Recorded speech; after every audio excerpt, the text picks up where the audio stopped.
اعوذ باللہ من الشیطان الرجیم بسم اللہ الرحمن الرحیم۔ کتاب علل الشرائع جلد اول صفحہ نمبر 121 باب 65۔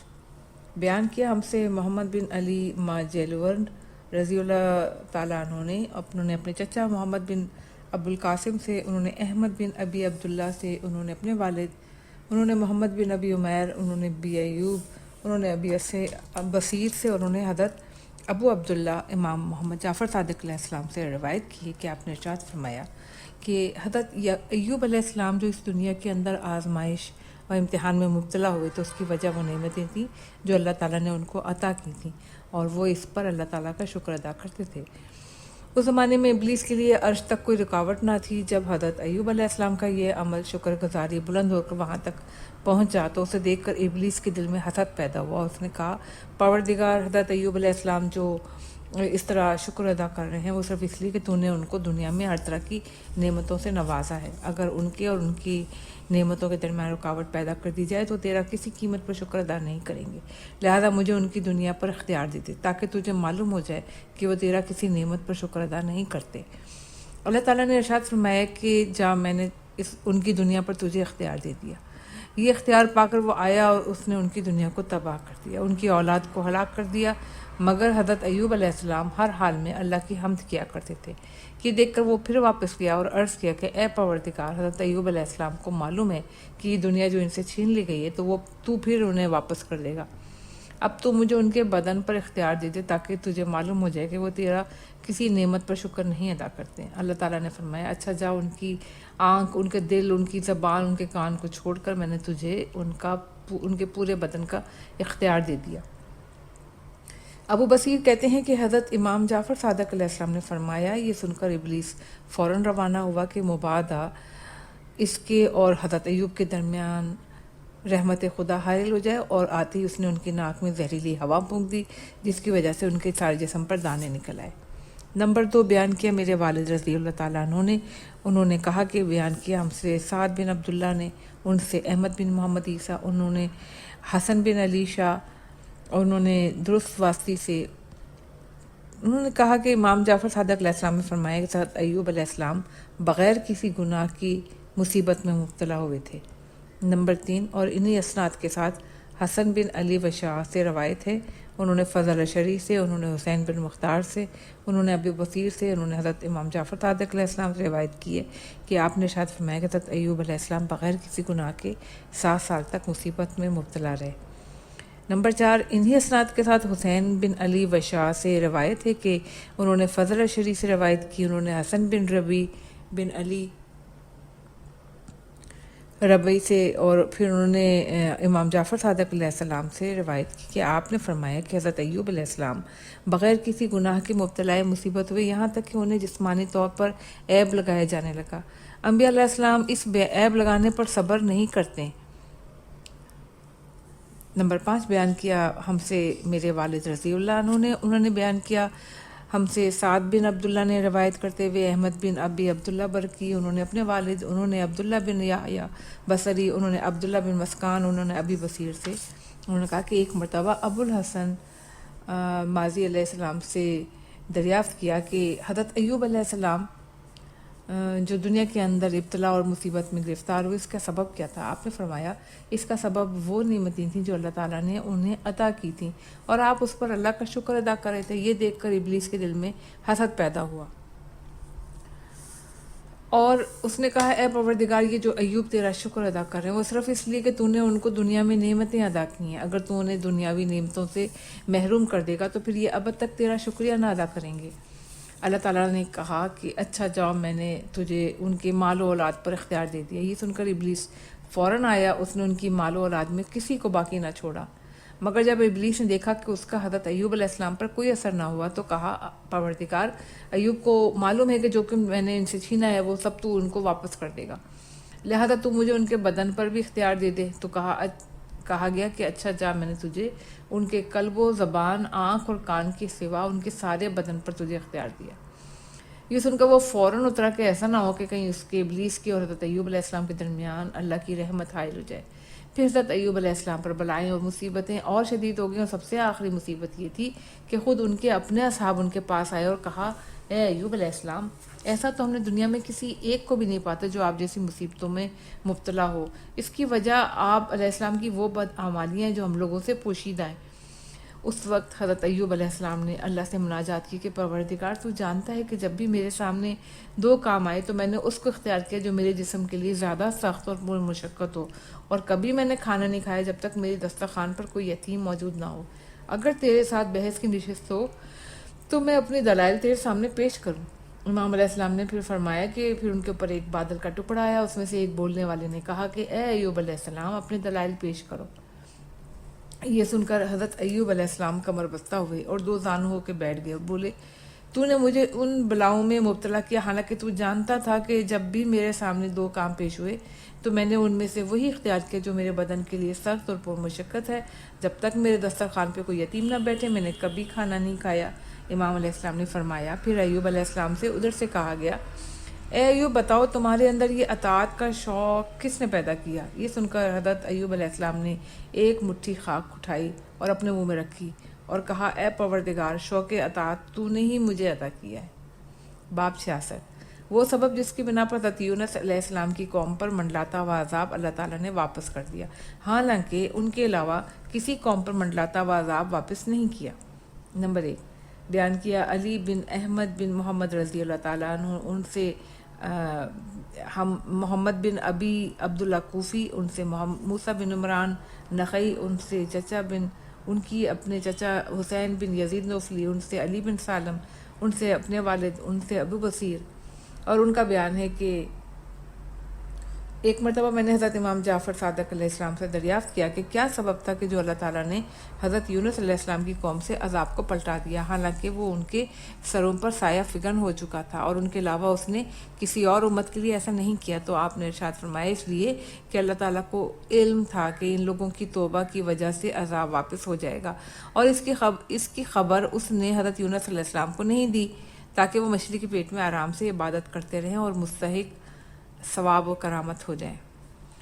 نمبر 2، بیان کیا ہم سے محمد بن حسن بن احمد بن ولید رضی اللہ نے، ان سے محمد بن حسن طفار، انہوں نے محمد بن حسین بن ابی الخطاب، پھر حسن بن علی بن افضال، پھر ابی المغرا حمید بن مثنى اجلی، انہوں نے سماع سے، انہوں نے آپ علیہ السلام کو فرماتے ہوئے سنا، آپ نے فرمایا، اللہ تعالیٰ اور کسی قوم کے سروں پر منڈلاتا ہوا عذاب واپس نہیں کیا سوائے قوم یونس علیہ السلام کے۔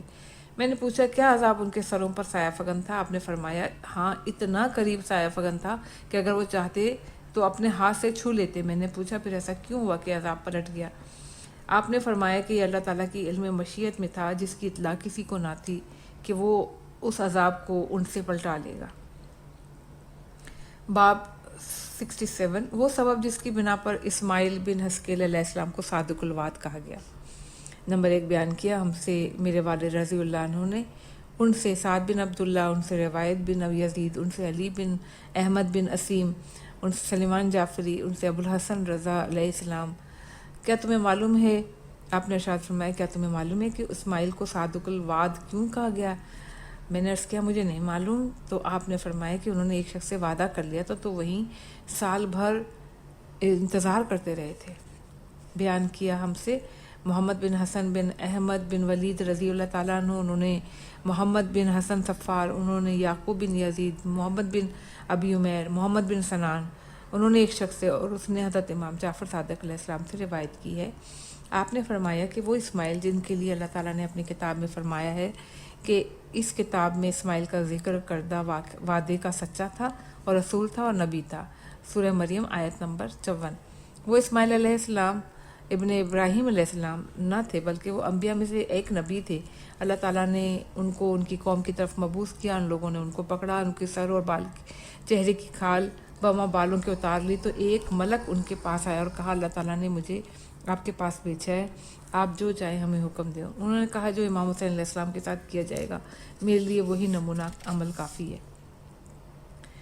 نمبر 3، بیان کیا ہم سے میرے والد رضی اللہ عنہ نے، انہوں نے کہا سعد بن عبداللہ سے، انہوں نے یعقوب بن یزید، محمد بن سنان، عمار بن عمران، سماع، بصیر، ابو بصیر، اور انہوں نے امام جعفر صادق علیہ السلام سے روایت کی کہ آپ نے فرمایا کہ حضرت اسماعیل علیہ السلام رسول اور نبی تھے، ان کی قوم ان پر حاوی ہو گئی، ان کے سر اور ان کے بالوں کی جلد بما کھال کے اتار لی، تو ان کے پاس اللہ تعالیٰ کا ایک فرستادہ ہے، اور اس نے کہا تمہارے ساتھ تمہاری قوم نے جو سلوک کیا وہ میں نے دیکھ لیا ہے، مجھے حکم دیا گیا کہ میں آپ کی اطاعت کروں، لہٰذا آپ علیہ السلام جو چاہیں مجھے حکم دیں، میں حاضر ہوں۔ انہوں نے کہا میرے لیے حسین ابن علی علیہ السلام کا نمونہ عمل کافی ہے۔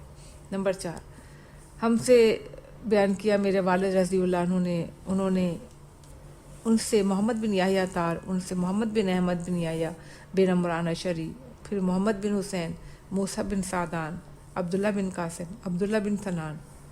ان کا بیان ہے کہ میں نے حضرت امام جعفر صادق علیہ السلام کو فرماتے ہوئے سنا کہ رسول اکرم صلی اللہ علیہ وآلہ وسلم نے ایک شخص سے وعدہ کیا کہ تمہارے آنے تک اس چٹان کے پاس رہوں گا۔ راوی کا بیان ہے جب آپ علیہ السلام پر دھوپ سخت ہوگی تو اصحاب نے کہا یا رسول اللہ صلی اللہ علیہ وسلم اس چٹان سے ہٹ کر وہاں سائے میں چلے جائیں، تو آپ نے جواب دیا کہ میں نے اس سے یہاں کے لیے وعدہ کیا ہے، اگر وہ نہ آیا تو یہ اس کی طرف سے ہوگا۔ باب 68، وہ سبب جس کی بنا پر آدم انسان بنی آدم سے زیادہ ہے۔ نمبر 1، بیان کیا ہم سے میرے والد رضی اللہ عنہ نے، ان سے محمد بن یحییٰ تار، محمد بن احمد بن یحییٰ بن عمران اشعری، موسیٰ بن جعفر بغدادی، علی بن معبد، عبید اللہ بن عبداللہ دہقان، اور انہوں نے درست، پھر ابو خالد۔ ان کا بیان ہے کہ ایک مرتبہ حضرت امام جعفر صادق علیہ السلام سے سوال کیا گیا کہ انسان زیادہ ہیں یا بنی آدم؟ آپ نے فرمایا انسان۔ پوچھا گیا کیسے؟ تو آپ نے فرمایا اس طرح کہ جب تم انسان کہو گے تو اس میں آدم علیہ السلام بھی شامل ہیں، اور جب تم بنی آدم کہو گے تو اس کا مطلب تم نے آدم علیہ السلام کو چھوڑ دیا اور ان کی اولاد میں ان کو شامل نہیں کیا، لہٰذا انسان زیادہ ہیں، کہ بنی آدم کے ساتھ آدم علیہ السلام کو بھی شامل کر لیا گیا، اس لیے میں نے کہا کہ بنی آدم کی تعداد انسان سے کم ہے۔ باب 69، وہ سبب جس کی بنا پر نصارہ حضرت عیسیٰ علیہ السلام کی ولادت کی شب میں آگ روشن کرتے ہیں اور اخروٹ سے کھیلتے ہیں۔ بیان کیا ہم سے عبداللہ محمد بن شاذان بن احمد بن عثمان بروازی، اور ان سے ابو علی محمد بن حارث بن سفیان حافظ سمرقندی، صالح بن سعید ترمذی، عبد المنعم بن ادریس، انہوں نے اپنے والد، انہوں نے وہب بن منبع یمانی۔ ان کا بیان ہے کہ جب درد ذہ نے حضرت مریم علیہ السلام کو کھجور کے ایک تنے کے پاس پہنچایا، اس وقت شدید سردی تھی، تو یوسف نجار نے لکڑیاں فراہم کی اور حضرت مریم علیہ السلام کے گرد لکڑیوں کی باڑ لگا دی، پھر اس میں آگ روشن کی۔ آگ کی حدت نے ان کو چاروں طرف سے گرمی پہنچائی اور ان کے لیے 7 اخروٹ توڑ کر لایا جو اسے اپنے خورجن میں سے ملے تھے، تو انہیں کھلایا۔ اسی بنا پر نصارہ حضرت عیسیٰ کی ولادت کی شب میں آگ روشن کرتے ہیں اور اخروٹ سے کھیلتے ہیں۔ باب 70، وہ سبب جس کی وجہ سے نبی اکرم صلی اللہ علیہ وسلم نے ماں کے پیٹ میں سے پیدا ہوتے ہی کلام کیوں نہیں کیا، جیسا کہ حضرت عیسیٰ علیہ السلام نے کیا تھا۔ نمبر 1، بیان کیا ہم سے ابو عبداللہ محمد بن شاذان بن احمد بن عثمان بروازی، اور ان سے ابو علی محمد بن حارث بن سفیان حافظ سمرقندی، صالح بن سعید ترمذی، عبد المنعم بن ادریس، انہوں نے اپنے والد، انہوں نے وہب بن منبع یمانی، ان کا بیان ہے کہ ایک یہودی نے حضرت صلی اللہ علیہ وسلم سے سوال کیا اور کہا کہ اے محمد، کیا آپ صلی اللہ علیہ وسلم اپنے خلق ہونے سے پہلے ام الکتاب یعنی لوح محفوظ میں نبی تھے؟ آپ نے فرمایا ہاں۔ پوچھا کہ اور آپ کے ساتھ یہ آپ کے صاحبان ایمان کے نام بھی ان کی خلقت سے پہلے ام الکتاب میں ثبت تھے؟ آپ صلی اللہ علیہ وسلم نے فرمایا ہاں۔ اس نے کہا پھر کیا بات ہوئی کہ آپ نے بطن مادر سے پیدا ہوتے ہی حکمت کے ساتھ کلام نہیں کیا، جیسا کہ حضرت عیسیٰ علیہ السلام نے کلام کیا؟ اور آپ تو ان سے پہلے بھی نبی تھے۔ حضرت صلی اللہ علیہ وسلم نے فرمایا میرا معاملہ حضرت عیسیٰ علیہ السلام جیسا نہ تھا، وہ صرف ماں سے پیدا ہوئے تھے، ان کا کوئی باپ نہ تھا، جیسا کہ حضرت آدم علیہ السلام بے ماں اور بے باپ کے پیدا ہوئے۔ حضرت عیسیٰ علیہ السلام ماں کے پیٹ سے نکلتے ہی کلام نہ کرتے، تو ان کے ماں کے پاس لوگوں کو عذر پیش کرنے کو کچھ نہیں تھا، اس لیے کہ انہوں نے بغیر باپ کے حضرت عیسیٰ علیہ السلام کو پیدا کیا تھا۔ لوگ ان کا مواخذہ کرتے اور وہی سلوک کرتے جو بدکار عورت کے ساتھ ہوتا ہے، تو اللہ تعالیٰ نے ان کی ماں کے لیے ایک دلیل اور ثبوت بنایا۔ باب 71، وہ سبب جس کی بنا پر کفار نے حضرت زکریا علیہ السلام کو قتل کیا۔ نمبر 1 بیان کیا ہم سے ابو عبداللہ بن محمد بن شادان بن احمد بن عثمان بروازی، ان سے ابو علی محمد بن عارث بن سفیان حافظ سمرقندی، صالح بن سعید ترمذی، عبد المنم بن ادریس، اور ان کے والد پھر وہب بن منبع یمانی، ان کا بیان ہے کہ ابلیس یہودیوں کی مجالس اور مجمعوں میں جاتا تھا، وہاں پہ حضرت مریم علیہ السلام کے متعلق گفتگو کرتا، ان پر حضرت زکریا علیہ السلام سے تہمت لگاتا، یہاں تک کہ فساد بھڑک اٹھا اور حضرت زکریا پر فحاشی کے الزام کی شہرت ہو گئی۔ جب حضرت زکریا نے یہ دیکھا تو وہ بھاگے اور یہود کے جاہلوں اور فسادیوں نے ان کا پیچھا کیا۔ آپ بھاگ کر ایک وادی میں پہنچے جس میں کثرت سے پیڑ پودے تھے۔ جب وہ درمیان وادی میں پہنچے تو ایک درخت کے تنے سے شگاف پیدا ہوا، آپ اس میں داخل ہو گئے، درخت کا شگاف برابر ہو گیا۔ ابلیس انہیں ڈھونڈتا ہوا یہودیوں کے ساتھ وہاں آ پہنچا، بالآخر وہ اس درخت کے پاس پہنچ گئے جس میں حضرت زکریا علیہ السلام سمائے ہوئے تھے۔ ابلیس نے ان لوگوں کے لیے اس درخت کو اوپر سے نیچے تک پھاڑ دیا، یہاں تک کہ اس کا ہاتھ حضرت زکریا کے قلب تک پہنچا۔ ان لوگوں سے کہا، اب تم اس درخت کو اپنے آرے سے چیر دو۔ ان لوگوں نے اس درخت کو درمیان سے چیر دیا اور حضرت زکریا کو ویسے ہی چھوڑ کر چلے گئے۔ جب ابلیس اپنے ارادے میں کامیاب ہو گیا تو وہ بھی فوراً غائب ہو گیا، مگر حضرت زکریا علیہ السلام کو ان لوگوں کے آرے سے کوئی تکلیف نہیں پہنچی۔ اس کے بعد اللہ تعالیٰ نے ملائکہ کو بھیجا، انہوں نے حضرت زکریا علیہ السلام کو غسل دیا، ان کو دفن کرنے سے 3 دن پہلے نماز جنازہ پڑھی، اور تمام انبیاء کا یہی حال ہے کہ ان کی میت متغیر نہیں ہوتی، نہ ان کی میت کو مٹی کھاتی ہے، لوگ ان پر 3 دن تک نماز پڑھتے ہیں اور پھر دفن کرتے ہیں۔ باب 72 میں ہے کہ وہ سبب جس کی بنا پر حواریوں کا حواری اور نصارہ کو نصارہ کہتے ہیں۔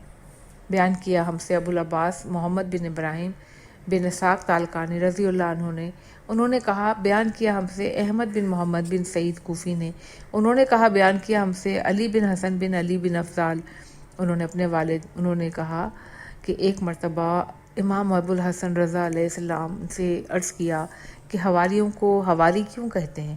آپ نے فرمایا لوگوں کے نزدیک انہیں حواری اس لیے کہتے ہیں کہ وہ لوگ دھوبی تھے، کپڑوں کو میل وغیرہ سے دھو کر صاف کر لیا کرتے تھے، اور یہ حوار سے مشتق ہے۔ ہمارے نزدیک وہ لوگ پاک باطن اور صاف دل تھے اور اپنے مواعظ اور نصیحتوں سے ان لوگوں کو بھی پاک کرنے کی کوشش کرتے تھے۔ راوی کا بیان ہے کہ میں نے عرض کیا کہ نصارہ کو نصارہ کیوں کہتے ہیں؟ آپ نے فرمایا اس لیے کہ یہ لوگ اس قریے کے باشندے تھے جس کا نام ناصرہ ہے، جو ملک شام میں ہے، وہاں پہ مریم اور حضرت عیسیٰ علیہ السلام نے مصر سے واپسی کے بعد قیام کیا تھا۔ باب 73 وہ سبب جس کی بنا پر بچوں کو رونے پر مارنا جائز نہیں ہے۔ نمبر 1 بیان کیا ہم سے ابو احمد قاسم بن محمد بن احمد سراج ہمدانی، ان سے ابو القاسم جعفر بن محمد بن ابراہیم سراندیبی، ان سے ابو الحسن محمد بن عبداللہ ابن ہارون رشید نے حلب میں، ان سے محمد بن آدم ابن ابی یاس، اور ان سے ابن ابی زیب، انہوں نے روایت کی نافع کی ہے کہ انہوں نے ابن عمر سے، اور ان کا بیان ہے کہ رسول اللہ صلی اللہ علیہ وسلم نے فرمایا کہ بچوں کو رونے پر نہ مارو، اس لیے کہ 4 مہینے تک رونا لا الہ الا اللہ کی گواہی دیتا ہے، اور اس 4 مہینے کے بعد اگلے 4 ماہ تک نبی اکرم صلی اللہ علیہ وسلم پر درود بھیجتا ہے، اس سے اگلے 4 ماہ تک وہ اپنے والدین کے لیے دعا کرتا ہے۔ باب 74 آنسو خشک ہونے، دلوں کے سخت ہونے اور گناہوں کے بھولنے کا سبب کیا ہے؟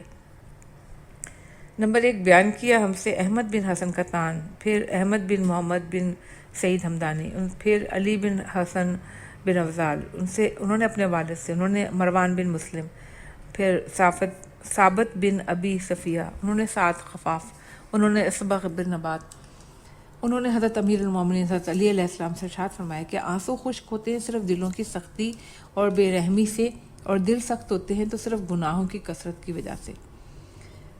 نمبر 2 بیان کیا ہم سے میرے والد رضی اللہ عنہ نے، انہوں نے محمد بن یحییٰ عطار، انہوں نے مکری خراسانی، انہوں نے علی بن جعفر علیہ السلام سے، انہوں نے اپنے بھائی موسیٰ بن جعفر، انہوں نے اپنے پدر بزرگوار علیہ السلام سے، آپ نے فرمایا اللہ تعالیٰ نے حضرت موسیٰ علیہ السلام کی طرف وحی بھیجی کہ اے موسیٰ تم کثرت مال پر خوش نہ ہو اور کسی حال میں میرا ذکر نہ چھوڑو، اس لیے کہ کثرت مال کی وجہ سے آدمی گناہوں کو بھول جاتا ہے اور میرے ذکر کو ترک کرنے سے آدمی سخت دل اور بے رحم ہو جاتا ہے۔ باب 75 لوگوں کے بدشکل پیدا ہونے کے سبب۔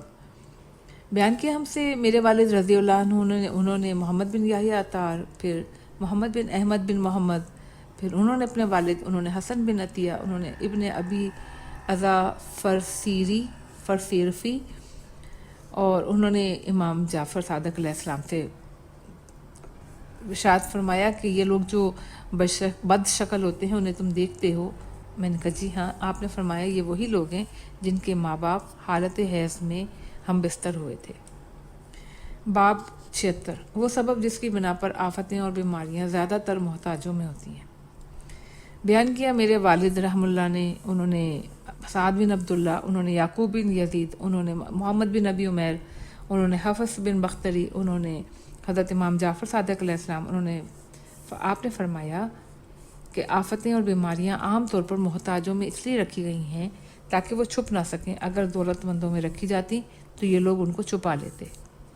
باب 77 کافر کی نسل میں مومن اور مومن کی نسل میں کافر کیوں پیدا ہوتے ہیں؟ نیز مومن سے گناہ اور کافر سے نیکی کیوں سرزد ہوتی ہے؟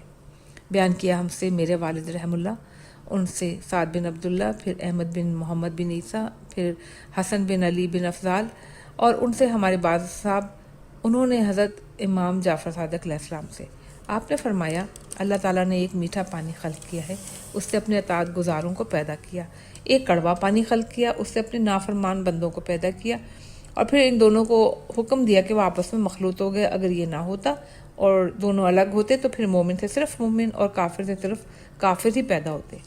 نمبر 2 بیان کیا ہم سے محمد بن حسین رحم اللہ ان سے محمد بن حسن صفار پھر محمد بن حسین بن ابی الخطاب پھر حماد بن عیسیٰ پھر ربیع بن عبداللہ بن جارد اور انہوں نے ایک شخص سے اور اس نے حضرت علی بن الحسین علیہ السلام سے آپ نے فرمایا اللہ تعالیٰ نے انبیاء اور ان کے ابدان کو طینت علیین سے پیدا کیا ہے اور مومنین کے قلوب کو بھی اسی طینت سے خلق کیا، مگر ان کے ابدان کو اس سے پس طینت سے پیدا کیا اور کافروں کو اور ان کے قلوب کو اور ان کے ابدان کو طینت سجین سے پیدا کیا، پھر دونوں طینتوں کو مخلوط کر دیا۔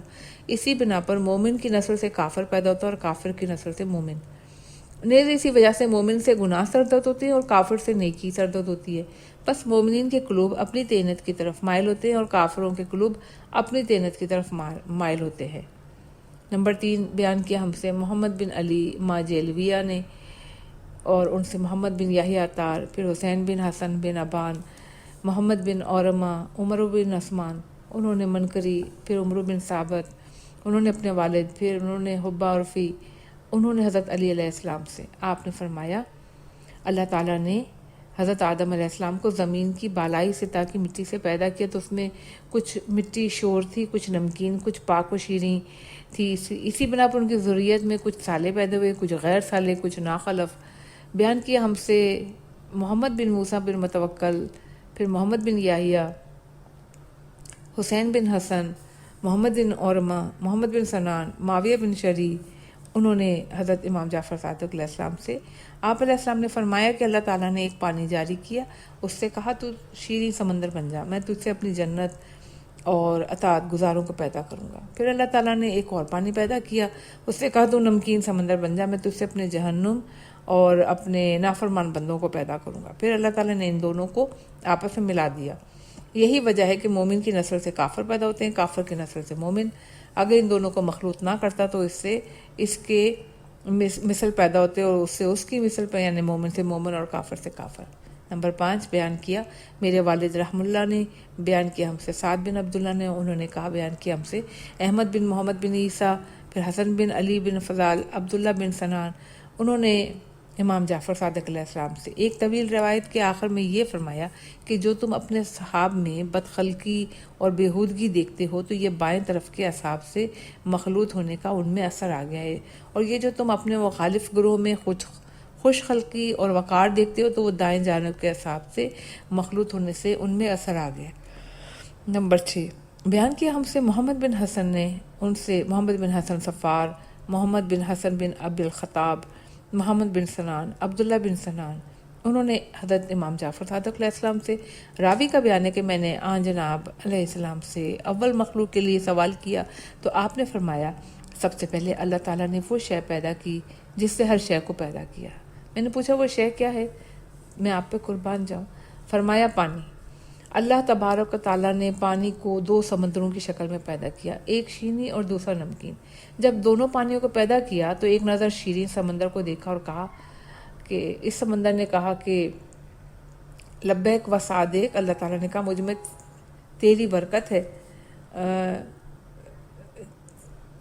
تجھ میں میری برکت ہے اور تجھ سے ہی میں اپنے اطاعت گزاروں کو اور اپنی جنت کو پیدا کروں گا۔ پھر دوسرے سمندر کی طرف نظر ڈالی اور کہا سمندر، اس نے کوئی جواب نہ دیا۔ 3 دفعہ آواز دی اور کہا اے سمندر، مگر اس نے کوئی جواب نہ دیا۔ تو اللہ تعالیٰ نے فرمایا تجھ پر لعنت، میں تجھ سے اپنے نافرمانوں اور اپنی جہنم کو پیدا کروں گا۔ پھر ان دونوں کو حکم دیا کہ آپس میں مخلوط ہو جاؤ۔ امام علیہ السلام نے فرمایا اس وجہ سے مومن اور سے کافر اور کافر سے مومن پیدا ہوتے ہیں۔ نمبر 7، بیان کیا ہم سے محمد بن حسن رحم اللہ نے، انہوں نے کہا کہ بیان کیا ہم سے محمد بن حسن بن صفار نے، اور انہوں نے روایت کی احمد بن محمد بن عیسیٰ سے، انہوں نے احمد بن محمد بن ابی نصر بزنتی سے، انہوں نے ابان بن عثمان ابی ربی، یہ دونوں روایت مرفوع کرتے ہیں کہ اللہ تعالیٰ نے ایک پانی خلق کیا اور اسے شیریں بنایا، اسے اپنے اطاعت گزاروں بندوں میں کو پیدا کیا، اور ایک پانی خلق کیا اسے تلخ بنایا، اسے اپنے نافرمان بندوں کو پیدا کیا۔ پھر ان دونوں کو حکم دیا کہ آپس میں مخلوط ہو جاؤ۔ اگر ایسا نہ ہوتا تو مومن کی نسل میں صرف مومن اور کافر کی نسل میں صرف کافر ہی پیدا ہو رہے ہوتے۔ باب 78، گناہ اور قبولیت توبہ کا سبب ہے۔ میرے والد رحم اللہ نے کہا، بیان کیا ہم سے سعد بن عبداللہ نے، پھر عبداللہ بن محمد، انہوں نے اپنے والد احمد بن نصر خزاز، عمر بن معصب، مصعب، فزاد بن احنف، انہوں نے حضرت امام باقر علیہ السلام سے، آپ نے فرمایا اگر حضرت آدم علیہ السلام گناہ نہ کرتے تو تابت کوئی مومن گناہ نہ کرتا، اگر حضرت آدم علیہ السلام کی توبہ قبول نہ ہوتی تو پھر تابت کسی گناہ گار کی توبہ قبول نہ ہوتی۔ باب 79، وہ سبب جس کی بنا پر لوگوں میں باہمی میل اور محبت اور آپس میں اختلاف ہے۔ نمبر 1، میرے والد رحم اللہ نے کہا، بیان کیا ہم سے سعد بن عبداللہ نے، اور انہوں نے روایت کی محمد بن حسن بن ابی الخطاب، انہوں نے جعفر بن مشیر، حسین بن اعلیٰ، حبیب مرد ثقہ، امام جعفر صادق علیہ السلام سے روایت کی کہ آپ نے فرمایا کہ اللہ تعالیٰ نے بندوں سے اس وقت عہد و پیمان و میثاق کیا جب وہ سائے کی شکل میں تھے، اور جن روحوں کے درمیان وہاں میل ملاپ تھا یہاں بھی میل ملاپ ہے، جن روحوں کے درمیان وہاں اختلاف تھا یہاں بھی اختلاف ہے۔ اور انہی اسناد کے ساتھ روایت ہے حبیب سے، انہوں نے ایک راوی سے، پھر اس نے امام جعفر صادق علیہ السلام سے روایت کی کہ آپ نے مجھ سے کہا کہ تم ارواح کے متعلق کیا کہتے ہو؟ کیا وہ گروہ تھیں جن کا آپس میں وہاں میل ملاپ تھا؟ ان کا میل ملاپ یہاں بھی ہے۔ جن کا وہاں آپس میں اختلاف تھا یہاں بھی ہے۔ میں نے کہا ہاں میں بھی یہی کہتا ہوں، ایسے ہی ہے۔ اللہ تعالیٰ نے بندوں سے عہد و پیمان لیا جبکہ وہ قبل خلقت سائے کی شکل میں تھے۔ چنانچہ اللہ تعالیٰ کا قول ہے کہ اور جب تمہارے پروردگار نے بنی آدم کی پشت سے ان کی اولاد کو نکالا تو خود ان کے مقابلے میں اقرار کروا دیا۔ سورہ اعراف آیت نمبر 172، آپ نے فرمایا جس نے وہاں اقرار کیا اس کی الفت یہاں بھی رہی، جس نے وہاں انکار کیا اس کا اختلاف یہاں بھی رہا۔ نمبر 3، میرے والد رحم اللہ نے کہا کہ بیان کیا ہم سے سعد بن عبداللہ، ان سے ایوب بن منوب، پھر محمد بن ابی عمیر عبدالعلیٰ آل سام کے غلام سے، اور اس نے کہا کہ میں نے حضرت امام جعفر صادق علیہ السلام کو فرماتے ہوئے سنا ہے کہ آپ نے فرمایا کہ اگر لوگوں کو یہ معلوم ہوتا کہ ان کی اصل خلقت کیسے ہوئی ہے تو 2 آدمیوں میں کبھی اختلاف نہ ہوتا۔ نمبر 4، بیان کیا ہم سے علی بن احمد رحم اللہ، ان سے محمد بن ابی عبداللہ کوفی، پھر ابو الخیر صالح بن ابی حماد، پھر احمد بن حلال، پھر محمد بن ابی عمیر، پھر عبد المومن انصاری، وہ کہتے ہیں کہ میں نے ایک دفعہ حضرت امام جعفر صادق علیہ السلام سے عرض کیا کہ ایک گروہ کی رائے یہ ہے کہ رسول اللہ صلی اللہ علیہ وآلہ وسلم نے فرمایا کہ میری امت کا اختلاف رحمت ہے۔ آپ نے فرمایا کہ وہ لوگ سچ کہتے ہیں، تو میں نے عرض کیا کہ اگر ان کا اختلاف رحمت ہے تو پھر ان کا اجتماع و اتحاد عذاب ہے۔ آپ نے فرمایا اس کا مطلب جو تم نکالتے ہو وہ اور لوگ نکالتے ہیں وہ نہیں ہے، بلکہ حضرت صلی اللہ علیہ وسلم کا مطلب اللہ تعالیٰ کا یہ قول ہے کہ بس ایسا کیوں نہ ہوا کہ ان کی آبادی کے ہر حصے میں سے کچھ لوگ نکل کر آتے اور دین کی سمجھ پیدا کرتے اور واپس جا کر اپنے علاقے کے باشندوں کو خبردار کرتے تاکہ وہ غیر مسلمانہ روش سے پرہیز کرتے۔ سورہ توبہ آیت نمبر 122۔ اس آیت میں حکم دیا گیا کہ کچھ لوگ ہر فرقے کے رسول اللہ صلی اللہ علیہ وسلم کے پاس آئیں اور آمد و شد رکھیں تاکہ علم دین حاصل کریں، پھر اپنی قوم کی طرف پلٹ کر ان میں تعلیم دیں۔ اس آیت میں شہروں سے اختلاف یعنی آنا جانا مراد ہے، دین میں اختلاف نہیں، اس لیے کہ اللہ تعالیٰ کا دین ایک ہے اور اس میں اختلاف کی گنجائش نہیں ہے۔ بابسی وہ سبب جس کی بنا پر مومنین کے اندر حدت پیدا ہوتی ہے، گرمی ہوتی ہے، ان کے مخالفین میں نہیں ہوتی۔ میرے والد رحمہ اللہ نے کہا، بیان کیا ہم سے سعد بن عبداللہ، یعقوب بن یزید، محمد بن ابی عمیر، ابن ازینہ، اور انہوں نے امام جعفر صادق علیہ السلام سے۔ راوی کا بیان ہے کہ ایک مرتبہ ہم لوگ آپ کی خدمت میں حاضر تھے کہ اپنے اصحاب میں ایک شخص کا ذکر آیا۔ ہم لوگوں نے کہا کہ ان میں گرم مزاجی ہے، تو آپ نے فرمایا مومن کی علامتوں میں سے یہ ایک علامت ہے کہ اس میں گرمی ہو۔ ہم نے عرض کیا ہمارے اصحاب میں تو عام طور پر گرمی ہی ہے۔ آپ نے فرمایا اللہ تعالیٰ نے جس وقت ان کو عالم ذر میں پیدا کیا تو اصحاب یمین کو حکم دیا کہ تم لوگ جہنم میں داخل ہو۔ وہ داخل ہوئے تو اس کی گرمی سے متاثر ہوئے، یہ گرمی ان میں اسی وجہ سے۔ اور اصحاب شمال سے کہا جو اصحاب یمین کے مخالف تھے کہ تم اس میں داخل ہو مگر اس میں داخل نہ ہوئے، اسی بنا پر ان میں گرمی نہیں ہے، سکون و وقار ہے۔ باب 81، صفحہ نمبر 131۔ کان میں تلخی، لبوں پر شیرینی، آنکھوں میں نمکینی اور ناک میں برودت کے اسباب۔ میرے والد رحمہ اللہ نے کہا، بیان کیا ہم سے محمد بن یحییٰ، انہوں نے محمد بن احمد بن ابراہیم بن ہاشم، احمد بن عبداللہ وکیلی کرشی، عیسیٰ بن عبداللہ کرشی، ایک مرفوع حدیث بیان کی کہ ایک مرتبہ حضرت ابو حنیفہ حضرت امام جعفر صادق علیہ السلام کے پاس آئے۔ آپ نے ان سے کہا، اے ابو حنیفہ، مجھے خبر ملی ہے کہ تم مسائل میں قیاس سے کام لیتے ہو۔ انہوں نے کہا، جی ہاں، میں قیاس سے کام لیتا ہوں۔ آپ نے کہا، دیکھو قیاس سے کام نہ لیا کرو، اس لیے کہ سب سے پہلے جس نے قیاس سے کام لیا وہ ابلیس تھا۔ جس وقت کہ اس نے کہا کہ تو نے مجھے آگ سے پیدا کیا تو اس نے آگ اور مٹی کے مابین قیاس کیا۔ اگر اس نے حضرت آدم علیہ السلام کی نورانیت اور آگ کی نورانیت کے درمیان قیاس کیا ہوتا تو ان دونوں نوروں میں پتہ چل جاتا کہ کون ایک دوسرے سے افضل اور بہتر ہے۔ اچھا، اب تم صرف اپنے سر کے درمیان ہی قیاس کر کے بتاؤ کہ تمہارے دونوں کانوں کے درمیان میں تمہارے دونوں کانوں میں تلخ مادہ کیوں ہے؟ ابو حنیفہ نے کہا، مجھے تو نہیں معلوم۔ آپ نے فرمایا، جب تم اپنے سر کے اندر قیاس نہیں کر سکتے تو پھر دنیا کے اندر سارے حلال اور حرام کا قیاس کر کے کیسے حکم چلا سکتے ہو؟ ابو حنیفہ نے کہا، اے فرزند رسول صلی اللہ علیہ وسلم، آپ فرمائیں کہ ایسا کیوں ہے؟ فرمایا کہ اللہ نے کانوں میں تلخ مادہ اس لیے رکھا ہے کہ جو چیز اس میں داخل ہو جائے وہ مر جائے۔ اگر ایسا نہ ہوتا تو طرح طرح کے کیڑے اس میں داخل ہو کر بنی آدم کو قتل کر دیتے، اور دونوں ہونٹوں میں شیرینی اس لیے رکھی تاکہ انسان تلخ و شیرین کا مزہ محسوس کرے، اور آنکھوں میں نمکینی اس لیے کہ یہ چربی کی ہیں، اگر آنکھ میں نمک نہ ہوتا تو یہ پگھل جاتی، اور ناک کو تر اور بہنے والی رکھا تاکہ سر میں اگر کوئی مادہ ہو تو وہ نکل جائے، اگر ایسا نہ ہو تو دماغ بھاری ہو جاتا ہے اور اس میں بیماری پیدا ہو جاتی۔ نمبر 2، بیان کیا ہم سے احمد بن حسن قطان نے، انہوں نے کہا عبد الرحمن ابن ابی حاتم، انہوں نے ابو ذر، انہوں نے حشام بن عمار، پھر محمد بن عبداللہ کرشی شبرما، ان کا بیان ہے کہ ایک مرتبہ ہم اور ابو حنیفہ امام جعفر صادق علیہ السلام کی خدمت میں حاضر ہوئے تو آپ نے فرمایا کہ اے ابو حنیفہ، خدا سے ڈرو اور دین میں اپنی رائے سے قیاس نہ کرو، اس لیے کہ سب سے پہلے جس نے قیاس کیا وہ ابلیس تھا۔ اللہ تعالیٰ نے اس کو آدم علیہ السلام کے سامنے سجدہ کرنے کا حکم دیا تو اس نے کہا، میں اس سے بہتر ہوں، مجھے تو نے آگ سے پیدا کیا، اس سے مٹی سے۔ اس کے بعد آپ نے کہا، کیا تم اپنے بدن میں سے سر کے ہی متعلق قیاس سے کام لے سکتے ہو؟ انہوں نے کہا، نہیں۔ تو آپ نے فرمایا، اچھا یہ بتاؤ کہ اللہ تعالیٰ نے آنکھوں میں نمکینی، کانوں میں تلخی اور نرخروں میں بدبودار پانی اور لبوں پر شیرینی کا کیوں رکھا ہے؟ انہوں نے کہا، مجھے نہیں معلوم۔ امام جعفر صادق علیہ السلام نے فرمایا، سنو، اللہ تعالیٰ نے آنکھوں کو چربی سے بنایا، ان میں نمکینی رکھ کر بنی آدم پر احسان کیا، کیونکہ اگر ان میں نمکینی نہ ہوتی تو وہ پگھل جاتی۔ کانوں میں تلخی رکھ دی، اگر ایسا نہ ہوتا تو اس میں کیڑے مکوڑے گھس جاتے اور دماغ کو چاٹ جاتے۔ نرخروں میں تری اور پانی رکھ دیا تاکہ اس سے سانس اوپر جائے اور نیچے جائے اور اس سے خوشبو اور بدبو کا احساس ہو۔ لبوں کو شیریں اس لیے رکھا کہ ابن آدم اپنے کھانے اور پینے کی لذت محسوس کرے۔ اس کے بعد حضرت امام جعفر صادق علیہ السلام نے پوچھا کہ بتاؤ وہ جملہ کون سا ہے جس کا پہلا حصہ شرک اور دوسرا حصہ ایمان ہے؟ انہوں نے کہا، مجھے نہیں معلوم۔ آپ نے فرمایا کہ وہ کلمہ لا الہ الا اللہ ہے، اگر صرف لا الہ کہے تو شرک، اگر کہے الا اللہ تو ایمان ہو جاتا ہے۔ اس کے بعد آپ نے فرمایا کہ بتاؤ وہ کون سا گناہ بڑا ہے، قتل نفس یا زنا؟ ابو حنیفہ نے کہا، قتل نفس۔ آپ نے فرمایا، مگر اللہ تعالیٰ نے قتل نفس کے لیے صرف 2 گواہ قبول کیے ہیں اور زنا کے لیے 4 گواہ سے کم قبول نہیں کیے ہیں۔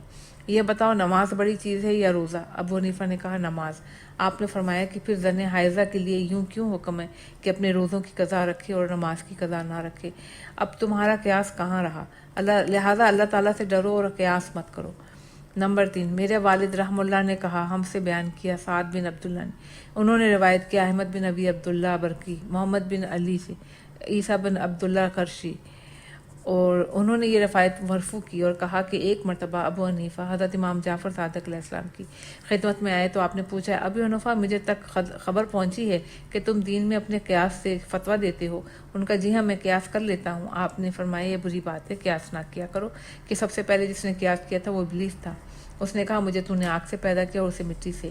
اس نے صرف آگ اور مٹی کو سامنے رکھ کے قیاس کیا۔ اگر وہ آدم علیہ السلام کی نورانیت اور آگ کے نور کو سامنے رکھتا تو اسے پتہ چلتا کہ ان دونوں نوروں میں کس کو فضل و شرف حاصل ہے۔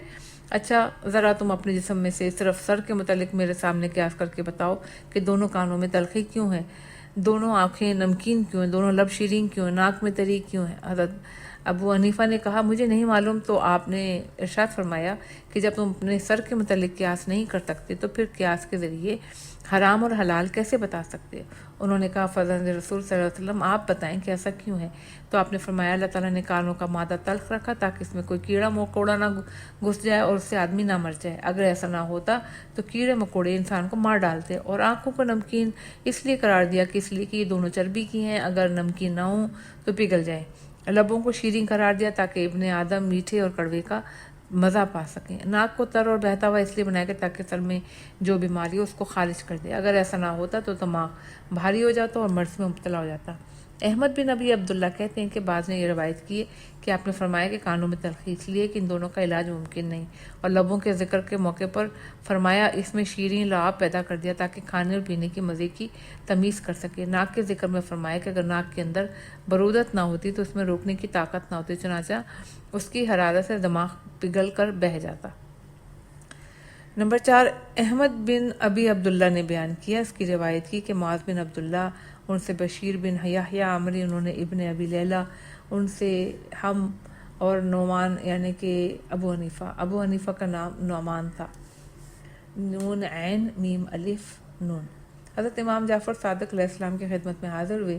آپ نے ہم لوگوں کو خوش آمدید کہا، پوچھا کہ اے ابن لیلہ یہ کون صاحب ہے؟ میں نے عرض کیا یہ میں آپ پہ قربان جاؤں کوفے کے رہنے والے ہیں، ایک صاحب رائے اور صاحب نقد و نظر ہیں۔ آپ نے فرمایا شاید یہ وہی ہیں جو ہر شے میں قیاس کر کے اپنی رائے قائم کرتے ہیں۔ پھر فرمایا اے نعمان تم اپنے سر کا مناسب قیاس کر سکتے ہو؟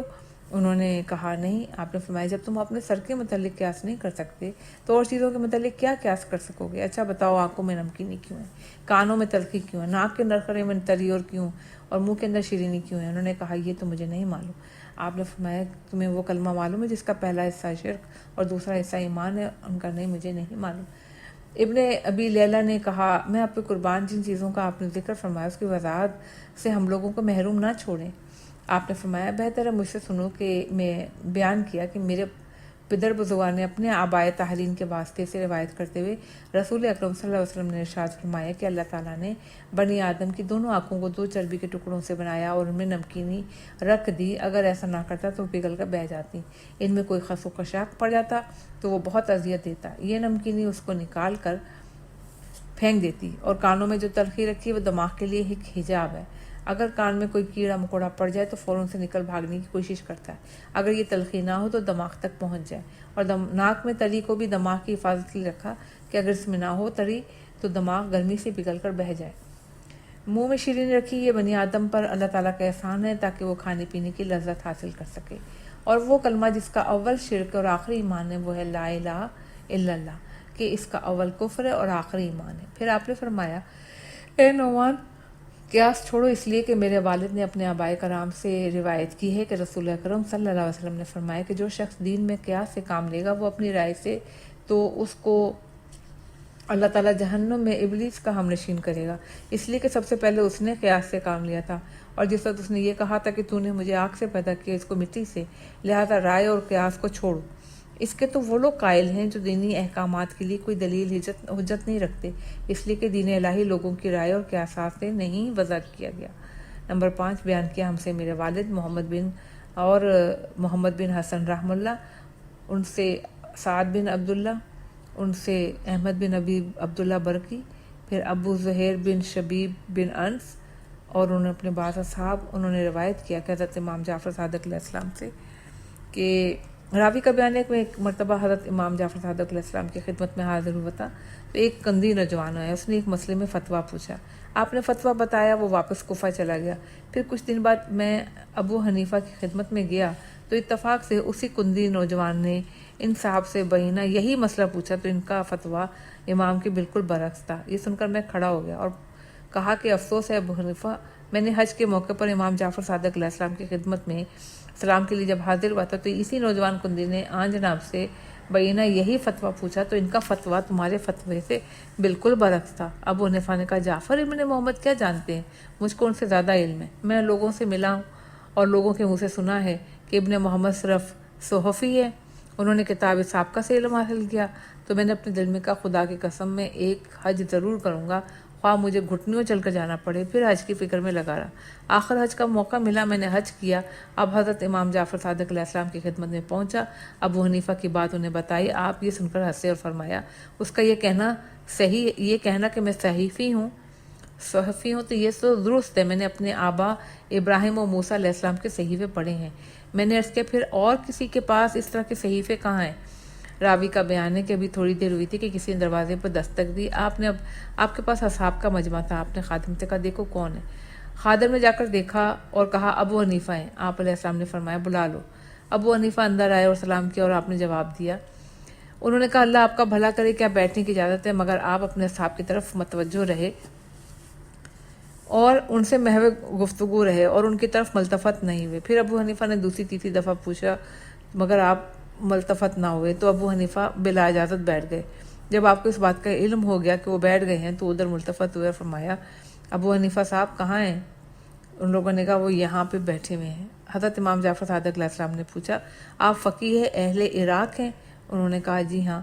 پوچھا آپ کس چیز سے فتویٰ دیتے ہیں؟ انہوں نے کہا کتاب خدا اور سنت رسول صلی اللہ علیہ وسلم سے۔ فرمایا اے ابو حنیفہ تمہیں کتاب خدا کی کما حقہ معرفت ہے اور ناسخ و منسوخ کو جانتے ہو؟ تو انہوں نے کہا جی ہاں۔ آپ نے فرمایا ابو حنیفہ تم نے ایسے علم کا دعویٰ کیا ہے جس کو اللہ تعالیٰ نے سوائے صاحبان کتاب کے جن پر وہ کتابیں نازل کی ہیں اور کسی کے لیے قرار نہیں دیا۔ یہ تو ہمارے نبی اکرم صلی اللہ علیہ وسلم کی ذریت میں سے صرف خاص لوگوں کے لیے جو وارث کتاب ہیں، تمہیں تو اللہ تعالیٰ نے کتاب کا ایک حرف کا بھی وارث نہیں بنایا، اور اگر تم ویسے ہو جیسا تمہارا دعویٰ ہے، حالانکہ ہرگز ایسا نہیں ہے، تو اللہ کے اس قول یعنی سیرو فیہا لیالی و ایام آمنین، تم ان میں سے راتوں اور دنوں کو امن و امان سے چلو پھرو۔ سورہ سبا آیت نمبر 18 کے متعلق بتاؤ اس سے مراد روئے زمین کا وہ کون سا خطہ ہے؟ ابو حنیفہ نے کہا میرا خیال ہے وہ مکہ اور مدینہ کے درمیان کا خطہ ہے۔ یہ سن کر آپ اپنے اصحاب کی طرف متوجہ اور فرمایا تم لوگ تو جانتے ہو کہ مکہ اور مدینہ کے درمیان لوگوں پر ڈاکے پڑتے ہیں اور لوگوں کے مال و اسباب لوٹ لیے جاتے ہیں، جان کو خطرہ ہوتا ہے، لوگ قتل ہو جاتے ہیں۔ لوگوں نے کہا جی ہاں۔ یہ سن کر ابو حنیفہ دم بخود رہ گئے۔ آپ نے پھر کہا ابو حنیفہ اچھا یہ بتاؤ اللہ تعالیٰ کے اس قول سے وَمَن دَخَلَهُ كَانَ آمَنًا، یعنی جو شخص اس میں داخل ہوا اس نے امن پا لیا۔ سورہ آل عمران آیت 97۔ روئے زمین پر وہ کون سی جگہ ہے مراد؟ ابو حنیفہ نے کہا خانہ کعبہ۔ آپ نے فرمایا مگر تم کو معلوم ہے حجاج بن یوسف نے منجنیق نسب کی خانہ کعبہ پہ سنگ باری کرائی اور عبداللہ بن زبیر کو قتل کرایا، تو کیا یہ عبداللہ بن زبیر کو خانہ کعبہ میں امان ملی؟ ابو حنیفہ بالکل چپ رہے۔ امام جعفر صادق علیہ السلام نے پھر فرمایا ابو حنیفہ یہ بتاؤ اگر تمہارے سامنے کوئی ایسا مسئلہ آ جائے جس کا جواب کتاب خدا اور احادیث رسول صلی اللہ علیہ وسلم سے نہ ملے، اس وقت تم کیا کرو گے؟ ابو حنیفہ نے کہا میں اس وقت کسی اور مسئلے پر قیاس کر لوں گا، اپنی رائے پر عمل کروں گا۔ آپ نے فرمایا اچھا یہ بتاؤ پیشاب زیادہ نجس اور گندہ ہے یا جنابت؟ ابو حنیفہ نے کہا پیشاب۔ آپ نے کہا پھر لوگ جنابت کے بعد تو غسل کرتے ہیں اور پیشاب کے بعد غسل نہیں کرتے۔ ابو حنیفہ پھر خاموش ہو گئے۔ آپ نے فرمایا اے ابو حنیفہ یہ بتاؤ نماز افضل ہے یا روزہ؟ ابو حنیفہ نے کہا نماز۔ آپ نے پوچھا کہ پھر عورت پر کیوں روزے کی قضا ہے مگر نماز کی نہیں؟ یہ سن کر ابو حنیفہ پھر خاموش ہو گئے۔ آپ نے فرمایا اب تم ایک فقہی مسئلہ بتاؤ ایک شخص کی کنیز ام ولد تھی، وہ یعنی وہ کنیز جس کے مالک کے نطفے سے بچہ پیدا ہو گیا، ام ولد کی لڑکی تھی۔ اس شخص کی ایک زوجہ بھی تھی، وہ لاولد تھی۔ ام ولد کی لڑکی اپنے باپ سے ملنے آئی تو وہ شخص بعد فراغت نماز صبح اٹھا اور اس نے اپنی زوجہ سے ہم بستری کی اور فوراً حمام چلا گیا۔ اس کی زوجہ نے چاہا کہ ام ولد کو فریب دے کر اپنے شوہر کے آگے اسے بدنام کرے، اس لیے وہ گرم گرم منی دبائی بھی آئی اور اس پر چھاپ پڑی اور اس کے ساتھ وہ کرنے لگی جو ایک مرد عورت کے ساتھ کرتا ہے۔ نتیجے میں اس کا نطفہ قرار پا گیا۔ بتاؤ اس میں تمہارا فتویٰ کیا ہے؟ ابو حنیفہ نے کہا نہیں، خدا کی قسم اس کے متعلق میرے پاس کوئی چیز نہیں، میں کیا بتاؤں؟ آپ نے کہا اچھا یہ بتاؤ، ایک شخص جس نے اپنی ایک کنیز کا اپنے ایک غلام کے ساتھ نکاح کر دیا اور وہ غلام غائب ہو گیا، اس کی وجہ سے اس کی اس زوجہ سے بچہ پیدا ہو گیا، پھر اس غلام کی ام ولد یعنی کنیز سے ایک بچہ ہے، اتفاق سے مکان گر گیا اور دونوں کنیزیں اور مالک وہیں دب کے مر گئے، یہ بتاؤ وارث کون ہوگا؟ ابو حنیفہ نے کہا واللہ اس کے متعلق بھی میرے پاس کوئی علم نہیں۔ اس کے بعد ابو حنیفہ نے کہا اللہ آپ کا بھلا کرے، ہمارے یہاں کوفے میں ایک گروہ ہے، اس کا خیال ہے کہ آپ نے ان لوگوں کو فلاں فلاں فلاں سے برات کا حکم دیا ہے۔ آپ نے فرمایا افسوس ہے ابو حنیفہ، معاذ اللہ ایسا تو نہیں ہے۔ ابو حنیفہ نے کہا اللہ آپ کا بھلا کرے، وہ ان دونوں کے درمیان اس بات کو بڑا سمجھتے ہیں۔ آپ نے فرمایا پھر تم کیا چاہتے ہو؟ ابو حنیفہ نے کہا پھر آپ ایک خط لکھ دیں۔ آپ نے کہا کیا لکھ دوں؟ ابو حنیفہ نے کہا آپ ان لوگوں کو حکم دیں کہ وہ اس سے باز آ جائیں۔ آپ نے فرمایا وہ لوگ میرا حکم نہ مانیں گے۔ ابو حنیفہ نے کہا واہ کیسے نہیں مانیں گے؟ جب آپ کا خط ہوگا اور میں قاصد ہوں گا تو کیوں نہیں مانیں گے؟ آپ نے کہا غور کرو، تم میرے گھر میں داخل ہوئے ہو، بیٹھنے کی اجازت چاہیے، مسلسل 3 مرتبہ میں نے تمہیں اجازت نہ دی مگر تم میری اجازت کے بغیر بیٹھ گئے میری مرضی کے خلاف۔ جب تم اتنے قریب ہو کہ میری بات نہیں مانی تو پھر وہ لوگ اتنے دور ہو کہ میری بات کیا مانیں گے؟ راوی کا بیان ہے کہ اس کا جواب ابو حنیفہ کیا دیتے، اٹھے اور حضرت امام جعفر صادق علیہ السلام کی پیشانی کو بوسہ دیا اور یہ کہتے ہوئے چلے گئے کہ یہ عالم الناس ہیں، میں نے اتنا علم کسی عالم کے پاس نہیں دیکھا۔ بیان کیا ہم سے حسین بن احمد، انہوں نے محمد بن احمد سے ان کا بیان ہے۔ عبداللہ رازی نے روایت کی حسن بن ابی علی ابن ابی حمزہ، انہوں نے سفیان حریری، معاذ بن بشر، یحییٰ عمری، ابن ابی لیلہ، ان کا بیان ہے کہ ایک مرتبہ میں حضرت امام جعفر صادق علیہ السلام کی خدمت میں حاضر ہوا، میرے ساتھ نعمان یعنی ابو حنیفہ بھی تھے۔ تو امام نے پوچھا یہ تمہارے ساتھ کون ہے؟ میں نے عرض کیا کہ میں آپ پر قربان، یہ ایک مرد کوفی ہے، صاحب نقد و نظر ہیں اور صاحب الرائے ہیں، ان کو نعمان کے نام سے پکارا جاتا ہے۔ آپ نے فرمایا شاید یہی وہ ہیں جو ہر مسئلے میں قیاس سے کام لیتے ہیں۔ میں نے عرض کیا جی ہاں یہی وہی ہیں۔ یہ سن کر آپ ان کی طرف مخاطب ہوئے اور فرمایا اے نعمان کیا تم اپنے سر کے متعلق قیاس کر سکتے ہو؟ ان کا نہیں۔ آپ نے فرمایا جب تم اپنے سر کے متعلق ہی قیاس نہیں کر سکتے پھر دوسروں کی اشیاء کے متعلق کیا قیاس کر سکو گے؟ اچھا یہ بتاؤ تم اس کلمے کو جانتے ہو جس کا پہلا حصہ کفر اور آخری حصہ ایمان ہے؟ انہوں نے کہا نہیں۔ آپ نے فرمایا کیا تم جانتے ہو کہ آنکھوں میں نمکینی، کانوں میں تلخی، نرخروں میں تری، لبوں میں شیرینی کیوں ہے؟ انہوں نے کہا نہیں۔ ابن ابی لیلہ کا بیان ہے کہ میں نے عرض کیا کہ میں آپ پر قربان ہم لوگوں کے لیے ان سب کی وضاحت فرما دیں۔ آپ نے فرمایا میرے پدر بزرگوار نے اپنے آبائے کرام کے واسطے سے رسول اکرم صلی اللہ علیہ وسلم سے روایت کی ہے کہ آپ نے فرمایا اللہ تعالیٰ نے بنی آدم کو دونوں آنکھوں کو چربی کے 2 ٹکڑوں سے خلق فرمایا ہے، اس میں نمکینی پیدا کی، اگر ایسا نہ ہوتا تو آنکھیں پگھل کر بہہ جاتی۔ علاوہ بنی آنکھوں میں اگر کوئی تنکا وغیرہ پڑ جاتا ہے تو یہ نمکینی اس کو نکال باہر پھینکتی، اور کانوں میں تلخی اس لیے پیدا کی کہ دماغ اس کی وجہ سے محفوظ رہے، کوئی کیڑا مکوڑا اگر اس میں گھس جائے تو فوراً اس تلخی کی وجہ سے باہر نکلنے کی کوشش کرے گا، ایسا نہ ہو تو رینگتے ہوئے دماغ تک پہنچ جائے۔ اللہ تعالیٰ نے بنی آدم پہ احسان کرتے ہوئے لبوں میں شیرینی رکھ دی تاکہ وہ اس سے لعاب دہن اور کھانے پینے کی لذت کو محسوس کرے، ناک کے نرخروں میں تری اس لیے کہ وہ دماغ کے اندر سے ہر فاسد مادے کو باہر نکال دے۔ میں نے عرض کیا وہ کون سا کلمہ ہے جس کا اول کفر اور آخر ایمان ہے؟ آپ نے فرمایا کسی شخص کا کہنا کہ لا الہ الا اللہ، اس کا پہلا حصہ لا الہ کفر ہے اور آخری حصہ الا اللہ ایمان ہے۔ پھر آپ نے فرمایا اے نعمان قیاس سے پرہیز کرو، اس لیے کہ میرے پدر بزرگوار نے اپنے آباء کرام کے واسطے سے رسول اللہ صلی اللہ علیہ وآلہ وسلم سے روایت کی ہے۔ آپ علیہ السلام نے فرمایا کہ جو شخص ایک شے کا دوسری شے پر قیاس کرے اس کو اللہ تعالیٰ جہنم میں ابلیس کا ہمنشین بنا دے گا، اس لیے کہ اسی نے سب سے پہلے اپنے رب کے مقابلے میں قیاس کیا تھا۔ اس لیے اپنی رائے اور اپنے قیاس کو ترک کر دو، کیونکہ کسی کی رائے اور کسی کے قیاس سے دینی احکامات وضع نہیں کیے گئے ہیں۔